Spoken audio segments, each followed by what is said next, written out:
Happy New Year, everyone! It's time to go over the solution to challenge number 3, Claustrophobic Samus. But first, here are the viewers that actually completed the challenge. Several of you either streamed yourselves completing the challenge on Twitch or posted videos on YouTube. And I want to say I loved watching all of your videos, so thank you for making them. Now onto the solution. For this challenge, you were limited to 4 total elevator rides on Zebes, and 2 of them are used up right off the bat. One to get down to Morphing Ball and the first missile pack, and the other to get back up. Because Out of Bounds was banned, there's no way to avoid these 2 rides. Continue on like normal, being sure to avoid the energy tank in Terminator Room, as per the rules. Next, use your 3rd elevator ride to head down to Green Brinstar. At this point, there are multiple routes you can take, but here's one example. Collect early super missiles, the reserve tank there, and whatever other items you'd like within the rules. Then climb your way up the red tower to grab the alpha and beta power bombs. Head back down and get 1 more power bomb pack, because you'll need to perform a crystal flash later. Now the fun begins. You need to collect the X-ray scope, which under these conditions is about as much fun as it sounds. Using damage boosts, iframes from waivers, and or bomb jumping, make your way to X-ray scope and back. When that's over with, use your 4th and final elevator ride to head towards wrecked ship. When you reach the moat, you can cross it using horizontal bomb jumping or a continuous wall jump, as seen here. Once in wrecked ship, grab the first missile pack on the left, and then defeat Phantoon. After the ghost is dead, proceed to collect the remaining required items, all of which should be straightforward, with one exception, the reserve tank. As you know, to collect the R tank, you need to first break this speed booster block. Since we don't have speed booster, we need to acquire a Shine Spark suit, aka Spike suit. To do so, we'll use R mode and a crystal flash. Here's an example just to demonstrate the technique. Start off by entering R mode, which I explained how to do in my G mode video. It's a good idea to have 50 or less energy in your reserves for this, so that you can perform a crystal flash without having to damage Samus first.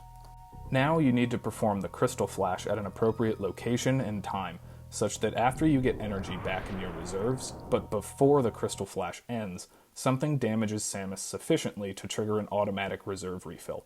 Triggering a reserve refill while in R mode forces Samus into a standing pose, which interrupts the crystal flash, resulting in a Shine Spark suit.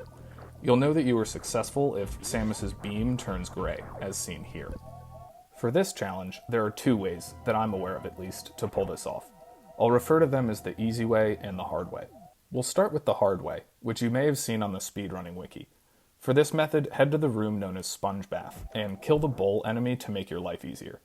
You'll then need to perform a pretty precise bomb jump to get through the room. Head into the spiky death room and back out to respawn the bowl enemy, and use it to enter R mode. Once in R mode, morph and roll Samus up against the first spiky platform. When the platform rises out of the way, roll to the right just a little bit and lay a powerbomb. In my experience, turning Samus around to face left before the crystal flash seems to make this trick more consistent. Now just hold the crystal flash inputs and pray. Also, I'd recommend holding left after the crystal flash begins. If you timed it right, which is tough, you'll get your spike suit. Now for the easy way. Once again, we'll use the bull enemy in Sponge Bath to enter R mode, but this time head left. Now just jump up to the location shown here and perform a crystal flash. That's all there is to it. An atomic enemy will come down from above and trigger the reserve refill.